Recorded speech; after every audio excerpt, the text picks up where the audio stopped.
listening to Give God 90, where we're not afraid of the tough biblical questions, because we will dig through the language, the culture, and the history to find the truth revealed in the words of our Creator.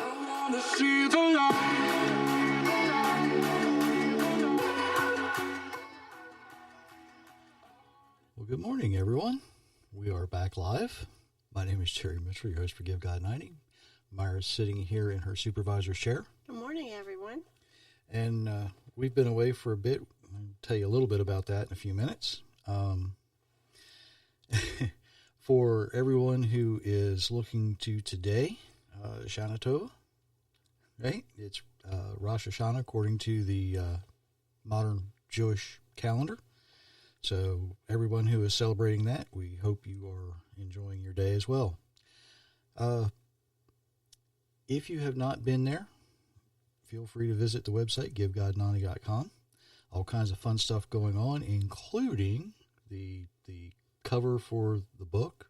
And you can't order it from there, but for a couple of reasons. I really don't want to deal with having all that set up and having extra to do with everything I've got going on right now. So, and that kind of brings me to something I want to tell you, a little something that happened on our trip. And you've heard me say, if you've listened to me for very long, you've heard me say, support your small local bookstore. And one of the reasons is we had confirmation, I guess you could say, of that this week. While we were away, we visited a small place called Heaven Bound Bible Books in Madisonville, Tennessee.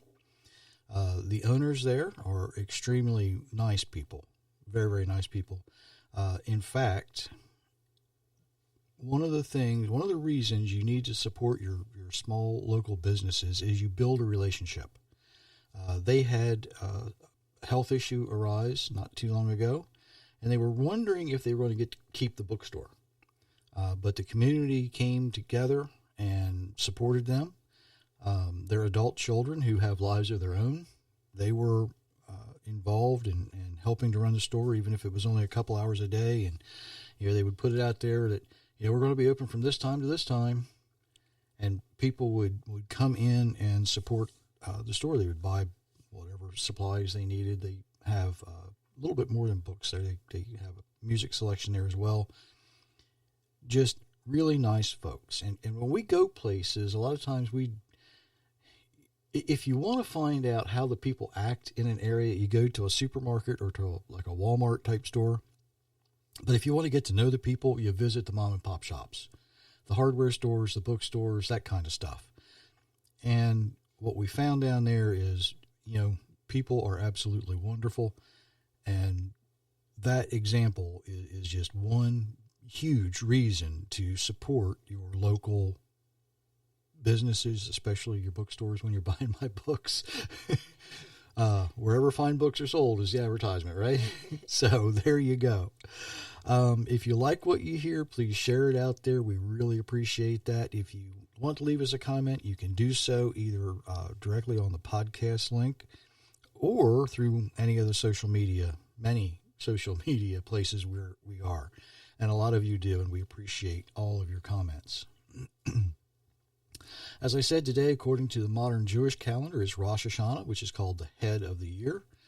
And without getting into a lot of detail, I want to keep this as simple to follow as possible. Because this kind of gets complicated. I'm not going to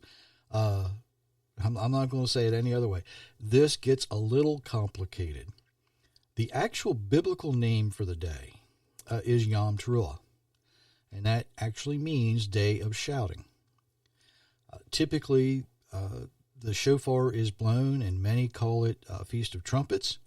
But again, to keep it simple, when Joshua led the people around the walls of Jericho, well, instead of me telling you about it, I'm going to let Myra read part of that lesson. Early the next morning, Joshua got up, and the priests carried the ark of the Lord again. The 7 priests carried the 7 trumpets. They marched in front of the ark, blowing their trumpets. Soldiers with weapons marched in front of them. Other soldiers walked behind the ark. All this time the priests were blowing their trumpets. So on the second day they marched around the city one time. Then they went back to camp. They did this every day for 6 days. On the seventh day they got up at dawn. They marched around the city 7 times. They marched just as they had on the days before. But on that day they marched around the city 7 times. The 7th time around, the priests blew their trumpets. Then Joshua gave the command, "Now shout! The Lord has given you this city. The city and everything in it are to be destroyed as an offering to the Lord. Only Rahab the prostitute and everyone in her house should remain alive. They must not be killed. This is because Rahab hid the 2 spies we sent out." Joshua 6:12 through 17. Okay. Now, a couple of things I need to point out. Rahab was not a prostitute. If you go back and you look, she was an innkeeper. Being on the city wall where she was, that is where people would come and stay. Not only that, the 2 spies would not have gone into a prostitute's house.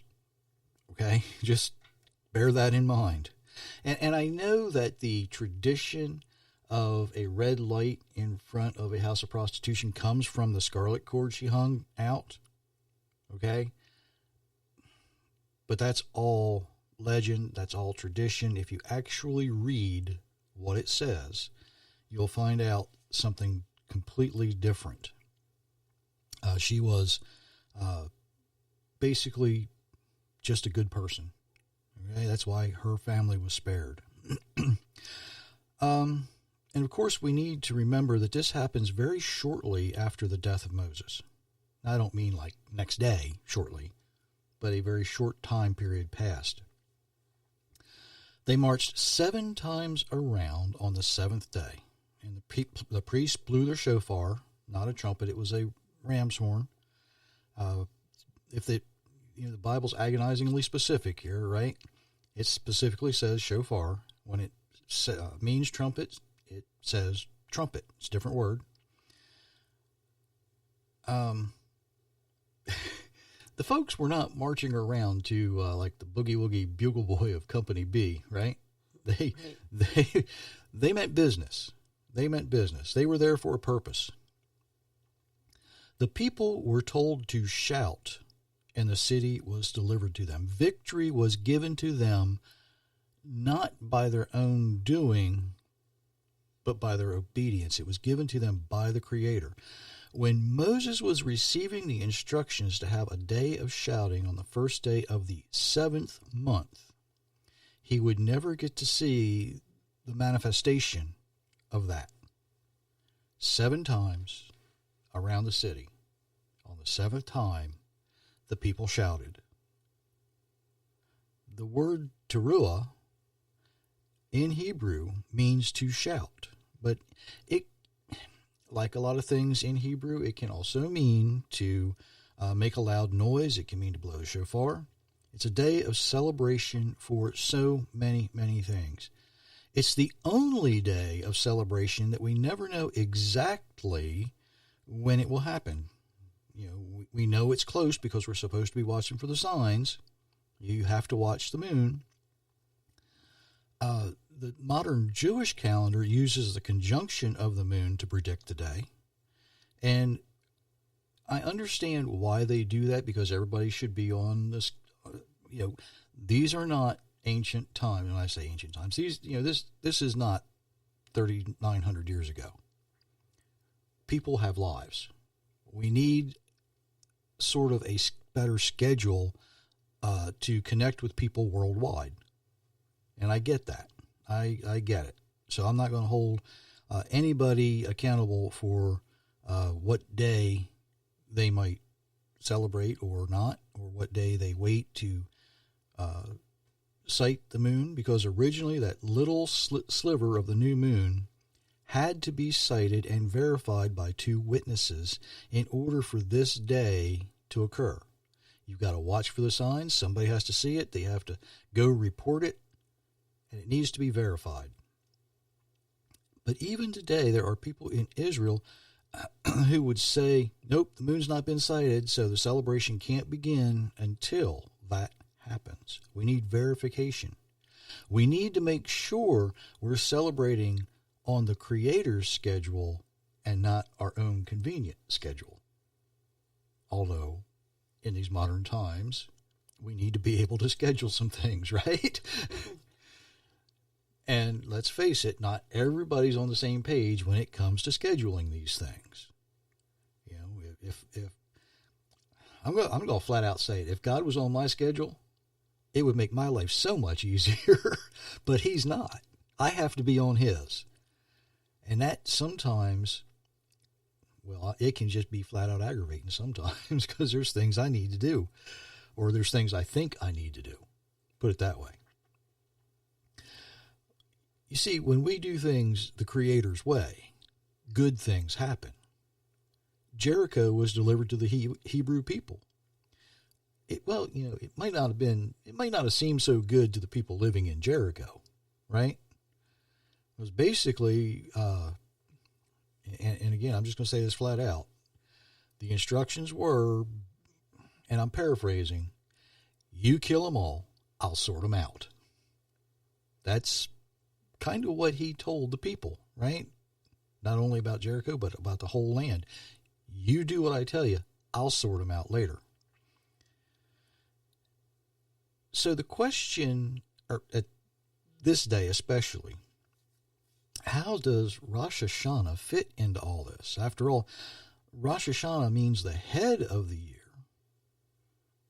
But how can you have a head of the year, or what many call the Jewish New Year, at the beginning of the 7th biblical month? You see, there's a little lag time in there, isn't there? If it was really the head of the year, the source of the year, the beginning of the year, like you'd have a source of a river, because Rosh means head, it also means source. Wouldn't this be the first month? Well, no, it's not. You see, and here's where it gets a little complicated. All right, I'm going to try and explain this. In English and in our modern day thinking, we describe dates on the calendar as points in time. Okay? It's a specific point in time. The Hebrew language is different because it describes events. It describes action. It describes activities. And the difference is today we see a certain time marked on a calendar. But to somebody living 4,000 years ago, the actual date really had no meaning.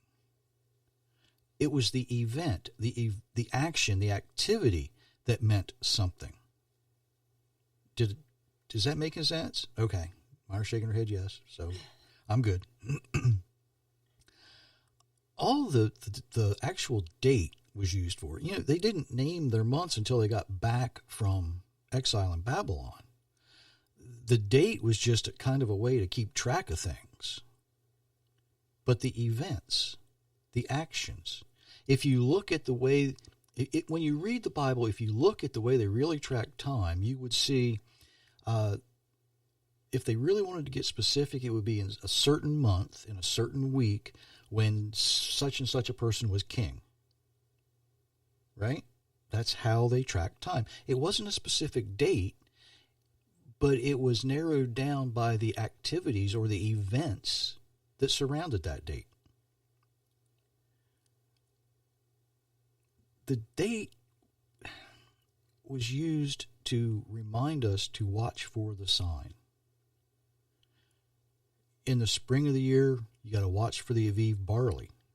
That way you know it's the first month. You would watch the moon as it waxed and waned to know when to begin searching the sky for the beginning of the month. All of these things are action and activity, not just some random date on a calendar. There's a word that only appears 2 times in the Bible. We see the Hebrew word asif, And if you're keeping score, it's Strong's number 614. And it means ingathering or harvest. Moses only used this word 2 times, in Exodus 23:16 and Exodus 34:22. In 23:16 it reads, "And the feasts of harvest, the firstfruits of thy labors, which thou hast sown in the field, and the feast of ingathering in the end of the year, when thou hast gathered in thy labors out of the field." Now he's speaking about Sukkot, or about the Feast of Tabernacles, when he talks about the Feast of Ingathering, bringing in your fall crops. Why does he call it the end of the year? Well, listen to 34:22, Exodus 34:22. "And you will observe the Feast of Weeks," which is Shavuot, right? The first fruits of the wheat harvest, which is in the summertime. That's how we know it's Shavuot. "The Feast of the Ingathering at the year's end." Well, that does sort of make us today think that, well, if that's when the year ends, it must be when it begins. You can't have a 6-month year, right? But there again, we're thinking in English, modern, Western culture terms. What Moses is describing is how we would more likely describe the end of a season. Let me say that again. He's basically describing what we would say would be the end of a season, the end of the harvest season, the end of the summer season, however you want to say that. But it's a season that comes every year. Moses describes the time of plowing and the time of harvest, and some translation use the word seasons. So we know what's kind of being implied there, even though the exact wording wouldn't make sense to a lot of people. Let's just put it out there that way. In Exodus 34:21, it's a really good example. It more literally says, 6 days you work, but on the 7th you will rest in plowing time and in harvest time. In plowing time and in harvest time. And then the next verse, "And you will observe the Feast of Weeks and the first fruit." You see, when you put it in context, it makes a little more sense, because he's talking about seasons here. He's not talking about he's talking about an annual event, but he's not talking about marking it as a date on the calendar. He's talking about it as an action, as an activity, as an event. A lot of times, and I've run across this, and it took me a while to get it right in my brain, so I can say this. Believers need to retrain their mind. We need to stop thinking in modern terms and trying to apply these principles that were written 4,000 years ago into how we think it should work in our modern minds. We need to retrain our brains just a little bit to say, okay, if this worked 4,000 years ago, what does it mean? And we know that the language is action-based. What's he trying to get across? That's the way we need to retrain our brain. And it takes time. So be patient with yourself if you're going through this. Myra watched me struggle with this for months, probably years. For a while. But that's one of the reasons we dig through the language, the culture, and the history to find the truth in these matters. The Bible tells us, for instance, that a slave owned by a Hebrew person was to be freed at the end of 7 years. And we need to remember that slavery in the Bible is very, very different than what slavery around the world was in the 17th, 18th, and 19th centuries, right? And even in the 21st century, especially in the 21st century. The slave didn't count down to the exact day of their own individual date of freedom. That might seem odd. I don't know if you've ever watched any of the old movies where the person's in prison and they got the marks on the wall. I think that's how Robinson Crusoe in one of the movies I watched kept track of time. He would mark a mark so he knew what day it was. That's not what they would do. They knew they would be freed after Sukkot, the Feast of Tabernacles, after the last great day. And why would that be? I'm glad you asked. I really am. You see, the great feast is when everyone would have basically made their money for the year, right? Their crops would be brought in. Their other marketable goods would be, if you were marketing clothing or fabric or something like that, whatever your skill was, people, it's just like Christmas today, they would do their shopping, right? So everybody had money. Why was that important to a slave? Because their owner, their master, needed a lot of money. When you were freed, you didn't just simply walk out the door. That wasn't the way it worked. When a slave was set free, the owner was required by the covenant to give them enough to keep them for a year, to get them through the next year. Deuteronomy 15, 13, and 14 reads, "When you release him, do not send him away empty-handed. You are to furnish him liberally from your flock, your threshing floor, and your winepress. You will give to him as the Lord your God has blessed you." Now, that doesn't sound much like a way to treat a slave in our modern brains, does it? Oh, you can go. Just leave what's mine. You can go. No. It was, are you really sure you want to go? I'll take really, really, really good care of you. And that's a really good reason too, right? The Bible describes Abraham's servants as his posterity, his future generations. I think I've said that a couple of times on this podcast. You see, you wanted to treat the people that you were responsible for very, very, very well. And you did so hoping that they would stay and work for you. There was provisions for that. It was actually cheaper to treat someone well and have them want to stay and work than it was to pay them to leave. Can you imagine that? I don't know about where you live, but where we live, the managers of the corporations, they don't care if you stay or go. You're just nothing more than a warm body to them. The board of directors that sit on these corporations, they don't care. But when you have that small, intimate relationship like the folks at the bookstore, you're responsible, right? They want to see you stay. They want to see you enjoy what you do. They want to treat you, and sometimes we have some examples where the servants were treated better than family. They wanted you to stay because you were valuable, not valuable monetarily as, well, if you leave, I'm going to lose money kind of a thing. But they were valuable because they knew the operation.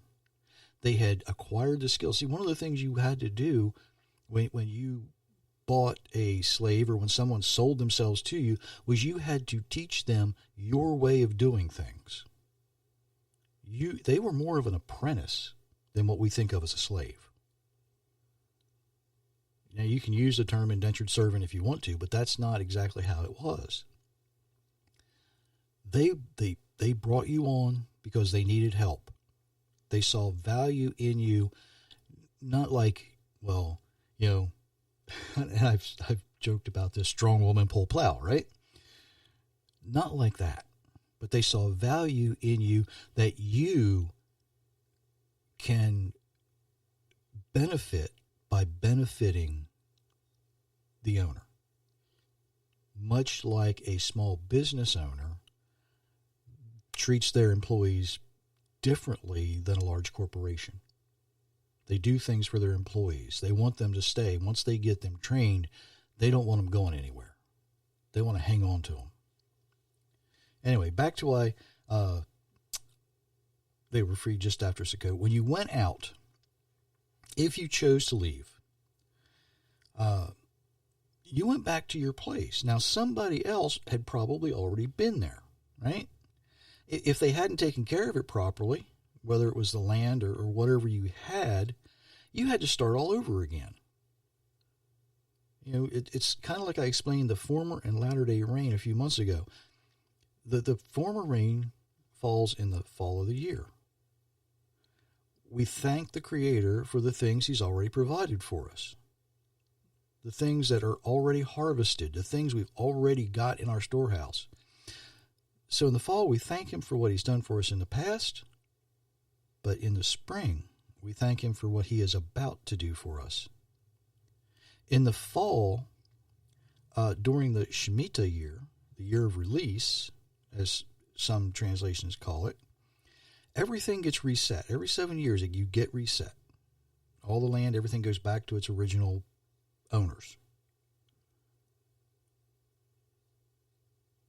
So, in the fall of the year, we thank Him for what He's given to us. We look forward to the spring for the things that He will provide for us. You get that period of time in between that fall harvest to prepare whatever it is you need to prepare. Whether it's the soil, whether it's the barns, the storehouses, whatever needs worked on, you do until spring. So that you can begin all over, expecting, not just hoping, but trusting and expecting a good year. Because you've been obedient.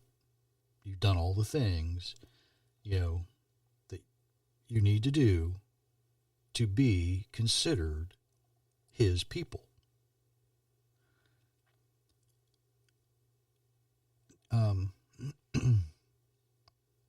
I need to look at something because there's a couple of trains of thought about when slaves were released. One train of thought says they're only released during the Shemitah year, but that really doesn't make sense. Would you basically take somebody on who's going to leave you in a year or two? Or is it more like Jacob working for Laban? You're going to work for me this period of time. So the quandary, I guess, is it speaking to the individual or is it speaking to the community? Well, technically it's speaking to both. It's telling the community how to act. But at the same time, the individual says, I'll work for you this period of time. And at the end of that period of time, if I don't like you, I'm out of here. So do your best, boss. Right? I kind of see it as speaking to the individual. Because I'm going to be honest with you. If I was going to hire somebody, I hate to say it, if I was going to buy a slave, I don't want it to sound like that because modern thinking, it just doesn't sound right. But if I was going to take somebody in and pay for everything that they're going to acquire, I would want to know that it's going to be more than a year or two. I want a commitment here, right? I want to know if I teach you all the secrets I have of doing whatever my skill is, you're going to stick around for a while.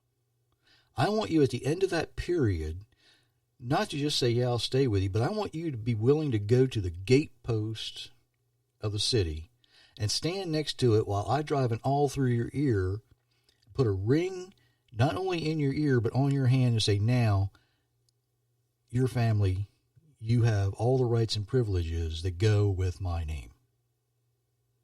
Right? That's what you're hoping for. That's what you want. That's what you're looking for.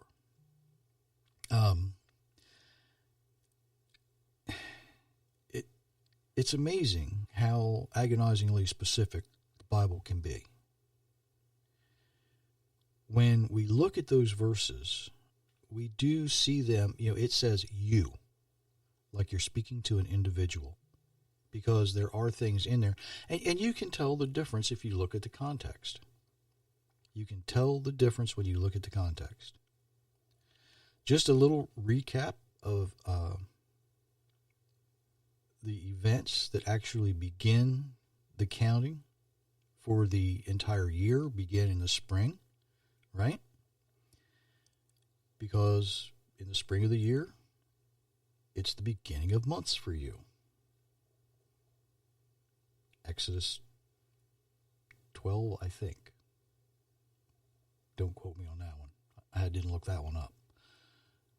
But in Exodus, we see that in the spring of the year, when the barley is of Eve, it's the beginning of months. The beginning of the 7th month is not the beginning of a new year. It's an annual event, and it's a very important annual event. An event so important that it begins with a shout. The same shout, by the way, that delivers victory to believers. But we're going to talk more about that on Thursday. You got to wait for that one. So until Thursday, did you have anything you wanted to add to all that? You've been pretty quiet sitting over there today. Oh, thank you for joining us today, and I hope you got a lot out of this. I know it's confusing, but listen to it over and over again till it makes sense. Was I not that clear? No, you were very clear, but still, sometimes you got to rehear it to make sure it sticks. Yes, you do. I don't know how many times I had to read it and reread it and reread it to figure that out. We are attempting to apply 4,000-year-old language to modern technology. It doesn't really work all the time. You've got to think. You got to retrain your brain to think, okay, it's not a point in time, it's an event. It's not, shalom is not just simply hello and goodbye. When you greet someone, you are, saying we don't want any chaos among us. When you leave someone and you say shalom, you're basically wishing that no chaos comes into their lives. It's more than just hello and goodbye and peace and that kind of thing. There's way more to it than that. We've got to get in this. If you're really wanting to dig into this, you've got to retrain your brain to stop thinking description and see what the action is.